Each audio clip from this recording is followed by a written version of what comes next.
Okay, so very good afternoon, everyone.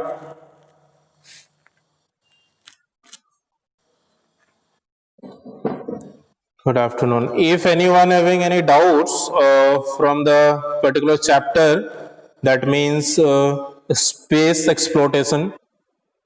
Yes, space exploitation के बारे में किसी को कुछ अगर डाउट्स है तो आप पूछ सकते हो. After then we will discuss question answer first, and after then we will if time is we left, then we will review once, revise once. Okay.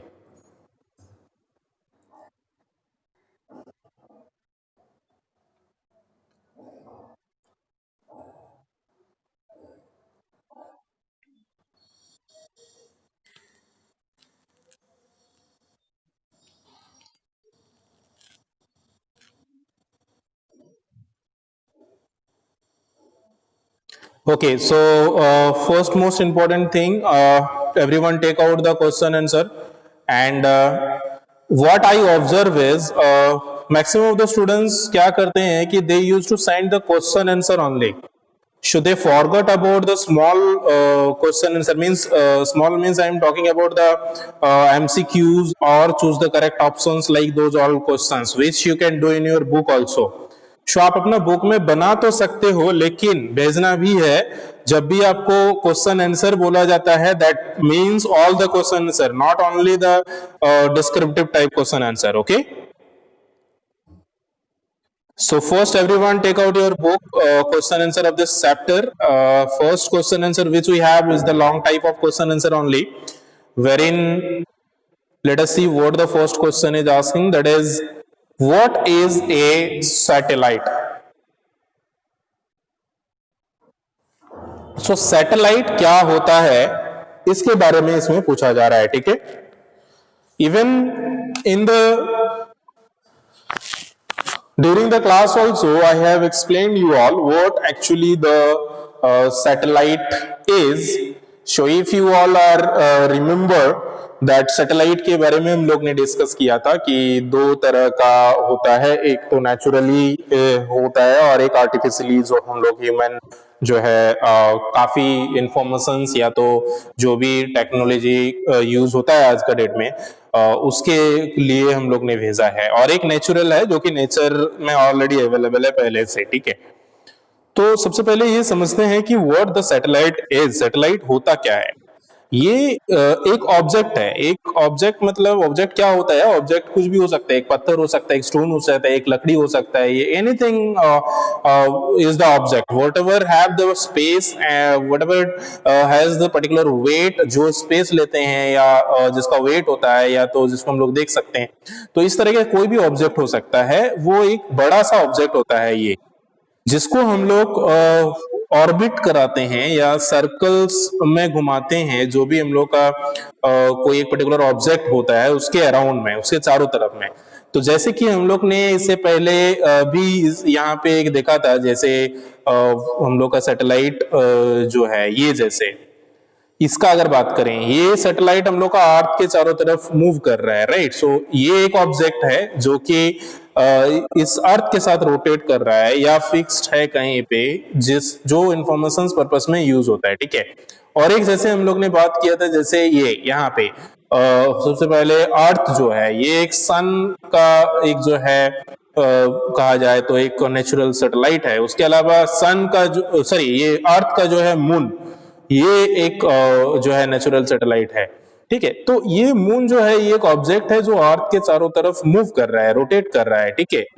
तो ये हो गया हम लोग का एक सैटेलाइट. तो सैटेलाइट जो है वो एक ऑब्जेक्ट है जो एक ऑब्जेक्ट को मूव करता है, एक ऑब्जेक्ट पे मूव करता है. ठीक है. तो अगर इसका आंसर का बात करें तो आप इस तरह से लिख सकते हो, या तो आप अपने लेवल पे, अपने अंडरस्टैंडिंग पे भी लिख सकते हो. इट इज नॉट नेसेसरी कि यहाँ पे जो भी मैंने बताया इस तरह से ही लिखना है. आपको समझ के लिखना है, अपना लैंग्वेज में लिखना है. ठीक है. कि सैटेलाइट एक ऑब्जेक्ट होता है. This is an object which rotates of an object of a big object. एक बड़ा ऑब्जेक्ट पे एक जो है कोई चीज को अगर रोटेट कर रहा है, घूम रहा है, तो उसको हम लोग सैटेलाइट बोलेंगे. ठीक है. अंडरस्टूड. यहाँ पे दो तरह का सैटेलाइट है। यहाँ पे भले टाइप्स ऑफ सैटेलाइट पूछा नहीं है, लेकिन आप इसको लिखते हो तो क्वेश्चन का जो आंसर है और इफेक्टिव हो जाता है। यहाँ पे the two types of satellites which we have written is one is natural, another is artificial. तो natural जो होता है that is like moon, और artificial जो होता है as like international space stations का जो orbits होता है, वो अर्थ का जो भी कुछ इस तरह से artificial satellites जो हम लोग ने भेजा है इंफॉर्मेशन पर्पस में, या तो वेदर का इंफॉर्मेशन देने के लिए, या तो कम्युनिकेशन के पर्पस में, या तो जो भी पर्पस में हमने भेजा है, वो एक हो जाता है जो सैटेलाइट होता है आर्टिफिशियल में। Moving to the next question, this question everyone understood? सभी को समझ में आ गया ये question? Okay, Manan Agarwal, except Manan Agarwal, rest of all? Okay, Vidya is very good, Abhigyan. Okay, very nice. So moving to the next question, Harshit. Okay, next this is the one of the satellite which I have shown you all in the pictures। तो यहाँ पे इस तरह से satellite होता है। ये specially हम लोग का सोलर प्लेट लगा हुआ रहता है, ताकि नॉर्मली क्या होगा कि हम लोग कोई भी व्हीकल जैसे रन करता है तो उसके लिए एनर्जी लगता है, तो यहाँ पे सोलर एनर्जी का यूज किया जाता है, क्योंकि सोलर एनर्जी वहां पे हमेशा अवेलेबल रहता है, राइट। तो इसको चार्ज अप करने के लिए या तो इसको एनर्जी प्रोवाइड करने के लिए, बिना एनर्जी का, without energy it can not be rotate on that, right. तो इसके लिए इस तरह से सोलर प्लेट यूज होता है। और ये जो डिश टाइप का सेफ है, ये this is use for the information telecast. इससे हेल्प से हम लोग का यहाँ पे जो है इंफॉर्मेशन डिलीवर होता है, right. Understood? Moving to the next question, that is question number 2. This is asking what is an artificial satellite. तो यहाँ पे आर्टिफिशियल पूछा गया है, बट यहाँ पे आर्टिफिशियल की जगह पे हम लोग का नेचुरल सैटेलाइट भी पूछा जा सकता है, ठीक है। तो जैसे कि अभी हमने रिसेंटली डिस्कस किया है इससे पहले क्वेश्चन में कि सैटेलाइट क्या है, उसके बाद यहाँ पे आर्टिफिशियल की जगह पे नेचुरल भी पूछा जा सकता है, ठीक है। तो ये ध्यान रखेंगे सभी आप लोग। It is not necessary कि it will ask only for the artificial, it can ask for the natural satellite also. So natural satellite अगर पूछता है तो आप बोलोगे that is natural satellite which is available already in nature, that is not made by the man or human or the people.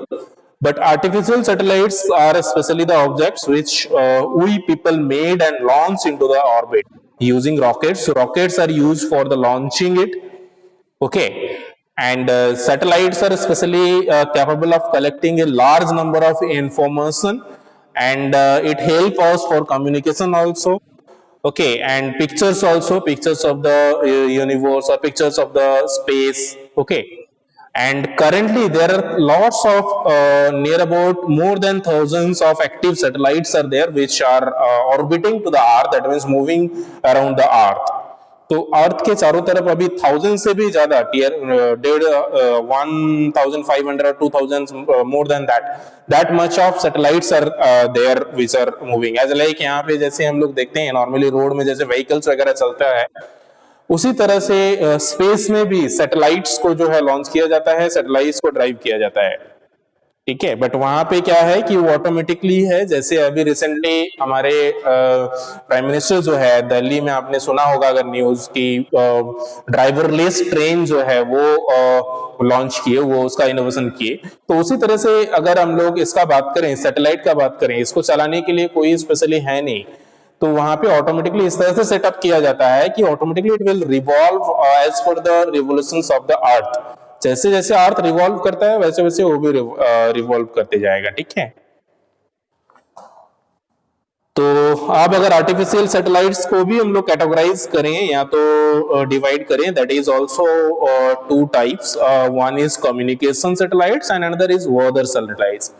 आप इसको और भी अगर लॉन्ग करना चाहते हो या लॉन्ग आंसर में पूछा जाता है तो आप कम्युनिकेशन सैटेलाइट का भी बारे में लिख सकते हो, वेदर सैटेलाइट के बारे में भी लिख सकते हो, ठीक है। कि communication satellites are the satellites which are used for communication purpose as like for telephone, for televisions, like this type of things. And weather satellites are especially for the weather conditions or to understand about the particular locations, temperatures, or cyclones, if something like that type of things is, if natural disaster is supposed to come, or like that type of situations. तो इस तरह का situations को control करने के लिए, इस तरह का इंफॉर्मेशंस को गैदर करने के लिए वेदर सैटेलाइट्स का यूज होता है। यहाँ पे नेक्स्ट क्वेश्चन का अगर बात करें, ये क्वेश्चन सभी को समझ में आ गया, question number 2। It is asking what is the use of communication satellites. Question number 3. Instead of communication satellite, it can be asked for the weather satellites also. तो यहाँ पे क्वेश्चन ये भी रह सकता है कि what is the use of weather satellites. ठीक है, तो अगर सबसे पहले हम लोग ये डिस्कस करते हैं कि कम्युनिकेशन सैटेलाइट के बारे में पूछे तो क्या लिखना है, then we will write it is specially first we will write about what the communication satellite is. So this is especially a types of satellites which we used for normally communication purpose, as like used for television, used for phone, radio, or internet connectivity also. For even for internet, whatever we are using today, that is also due to this communication satellite only. ठीक है, इसमें भी communication satellites का use होता है. अब अगर यहाँ पे वेदर सैटेलाइट्स के बारे में पूछे तो हम लोग इसको इस तरह से लिख सकते हैं जैसे हम लोग ने इससे पहले पढ़ा है वेदर सैटेलाइट्स के बारे में. तो अगर पूछा जाए कि what are the uses of weather satellites, तो हम लोग ये सारे चीज लिखेंगे कि weather satellites help us to know about different weather conditions around the earth, and this gives informations of various to the various televisions and radio stations for the weather informations, and for rainfalls, wind directions, and cloud movements it will also inform, and it also help predicting some natural disasters like thunderstorms or cyclones or tsunamis. इस तरह से कहीं अगर natural disaster आने वाला रहता है तो भी अलर्ट कर देते हैं. तो ये सारे क्वेश्चंस को भी एडिशनली आप लोग समझने का कोशिश करिए, आप लोग माइंड में अपना रखने की कोशिश करिए. अगर कोई रफ कॉपी है उसमें भी इस तरह से क्वेश्चन और आंसर लिख के रखा करिए, क्योंकि these are also very important. जब भी आप लोग का ये जरूरी नहीं है कि this lockdown will be continue. So हो सकता है मान लीजिए जैसे आप लोग का स्कूल शुरू होता है तो at that time your examination will not be as like MCQs. MCQ में उतना टेंशन नहीं रहता है because you are not suppose to write descriptive type of question. But if we are talking about the examination which conducted in schools, at that time you have to write the descriptive type questions, and at that time you have to write like this in describing, not only just choose the correct options. Okay, now choosing the correct options is very easy, but writing is slightly difficult than that. Understood? So we are moving to the third question is done. We are moving to the fourth question, which it is asking about what are the use of weather satellites. Same question which we are discussed now, just now, कि weather satellites का use क्या होता है. अभी जो discuss किए वो भी था, वही था, और उसी को आप लोग लिखोगे. इससे बेटर जो है उसमें और अच्छे से एक्सप्लेनेशन है. तो इसका एक्सप्लेनेशन यहाँ पे मैंने सिर्फ सिंपली लिखा है कि the weather satellites a type of satellites which is primarily used for monitor the weather and climate of the earth. But इसका और डिस्क्रिप्टिवली यहाँ पे मैंने जो लिखा है या एक्सप्लेन किया था इससे पहले, इसमें बताया गया है. तो आप जब भी लिखोगे इसका आंसर ये वाला ही लिखना है. ठीक है, वेदर सैटेलाइट्स का यूज क्या होता है. यहाँ पे ये सारे 4 पॉइंट्स 5 पॉइंट्स लिखोगे आप लोग. ठीक है, understood? This is the answer of your fourth question, which is about the uses of weather satellites and what the weather satellites is about that also. Okay. Moving to the fifth question now. Who was the first Indian in outer space? So this is especially one word question, but you can answer by describing about that particular people also. यहाँ पे जिसके बारे में पूछा गया है उसके बारे में और डिस्क्राइब करके आप जो है लिख सकते हो. यहाँ पे पूछा गया है कि who was the first Indian in outer space. So पहला इंडियन जो है वो कौन थे जो आउटर स्पेस में गए थे. यहाँ पे काफी मिस्टेक्स करते हैं students with the confusions of Neil Armstrong जो कि मून में पहले गए थे. तो moon is something different and outer space is something different. ठीक है, तो आउटर स्पेस का अगर बात करें दैट इज जो Indian air force pilot Rakesh Sharma थे वो गए थे। आप ये भी लिख सकते हो when he was visited, he was visited in 1984 and how many times he spend there, that also you can write. इस तरह से जो भी राकेश शर्मा के बारे में इंफॉर्मेशन है you can right more about it. तो हम लोग ये चीज जो है इस तरह से लिखेंगे और ये जो है हम लोग का 8 दिन तक आउटर स्पेस में मूव किए थे या विजिट किए थे। और एग्जैक्ट डेट अगर आप लिखना चाहो तो 3 अप्रैल 1984 लिख सकते हो, ठीक है। एंड ये सारी चीज जो है इसके बारे में आप लोग जो है लिखोगे, ठीक है। Moving to the next question which is question number 5th, right? Who was the 5th is done. Now question number 6 this is who was the first woman in outer space. तो यहाँ पे क्वेश्चन नंबर करेक्शन कर लेना, this is the question number 6, who was the first woman in the outer space. तो यहाँ पे दो तरह का क्वेश्चन पूछा जा सकता है। फर्स्ट इंडियन वुमन अगर पूछा जाता है then the answer will be something else, answer will be then Kalpana Chawla. But if it is asking for the women then it is not Kalpana Chawla. अगर ऑल ओवर वर्ल्ड में पूछा जाए then this is Valentina Tereshkova. तो ये जो है ये हमारा पहला वुमेन है जो इसमें विजिट किए थे, ठीक है, स्पेस में। तो ये सभी को समझ में आ गया। और ये जो थे ये रसिया से थे, रसियन थे, ठीक है। और ये 1963 में 16 जून 1963 में जो है वहां पे स्पेस में विजिट किए थे, ठीक है।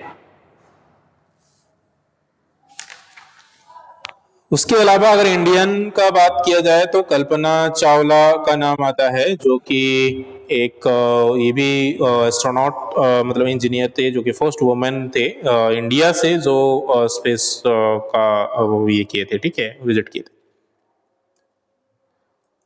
Moving to the B part, which is true false questions, which you can do in your book also. आप बुक में भी बना सकते हो।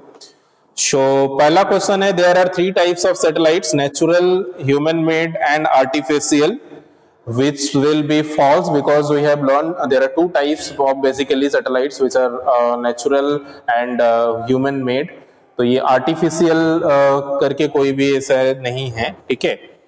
तो नेचुरल एंड ह्यूमन मेड और आर्टिफिशियल इसको सेम ही बोला जाता है, ठीक है।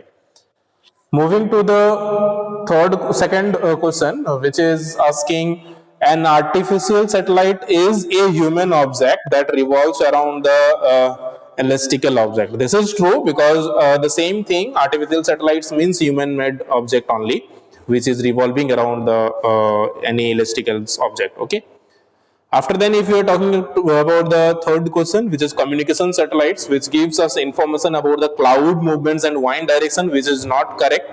So this statement is false because communication satellites is used for communication purpose, not for the wind directions movement. तो इसके लिए हम लोग का जो satellites use होता है, that is weather satellites use होता है. So this statement will be false.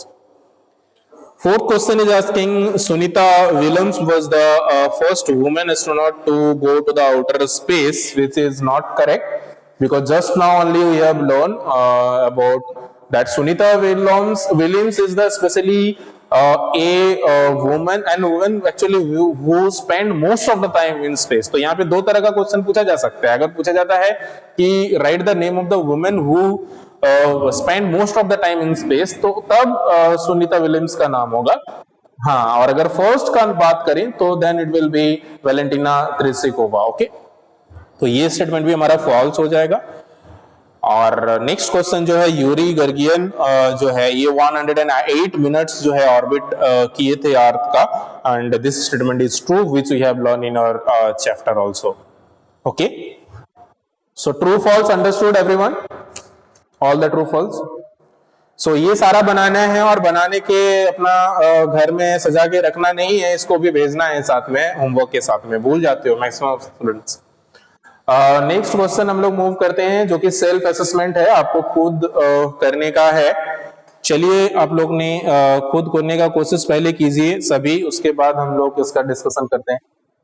चलिए बनाए हो तो सबसे पहले बताइए first question is dash gives us information about the outer space, which will be the correct options? चलो spacecrafts, rest of all are also with the spacecrafts only very weak response I am getting. What about the rest of all? 11 participants we have. Quickly tell me the rest of all. Spacecrafts only. Okay. Let us move to the second question now. Sunita Williams has spent dash days in space. How many days she spent in space? 322. So that means option number 1. So first का हो गया 20, second का हो गया A. चलिए third में move करते हैं। Rakesh Sharma travel to the outer space on which date? 3 April 1984। Okay, इसका डी हो गया। चलिए मूव करते हैं फोर्थ में। Sunita Williams went into space on which day?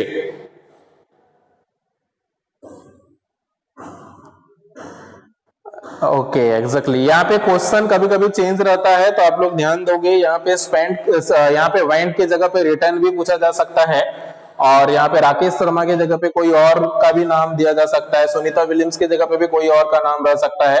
तो कभी भी इस तरह से क्वेश्चन घुमा फिरा के पूछा जा सकता है, उसको अच्छे से ध्यान देना है।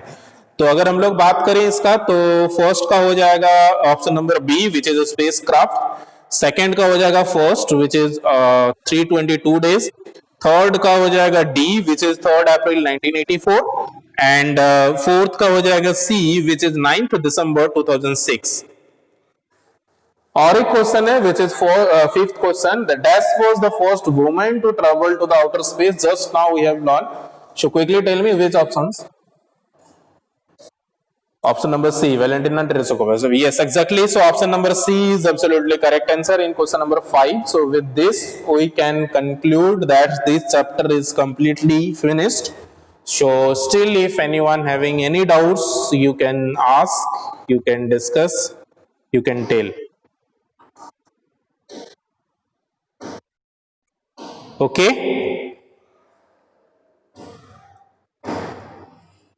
किसी को कुछ पूछना है? Anyone? Okay, very good then. Thank you. Do as a homework all the question answer of this chapter, and we'll learn further the next chapter, which is all about invention and discoveries. That is GK types of chapter. तो GK का related chapter है, और उसको memorable chapter है, थोड़ा सा याद करने वाला चैप्टर है, तो उसके बारे में हम लोग नेक्स्ट हमारे क्लास में पढ़ेंगे। That's all for today. Thank you everyone. Have a good time. Take care and bye bye.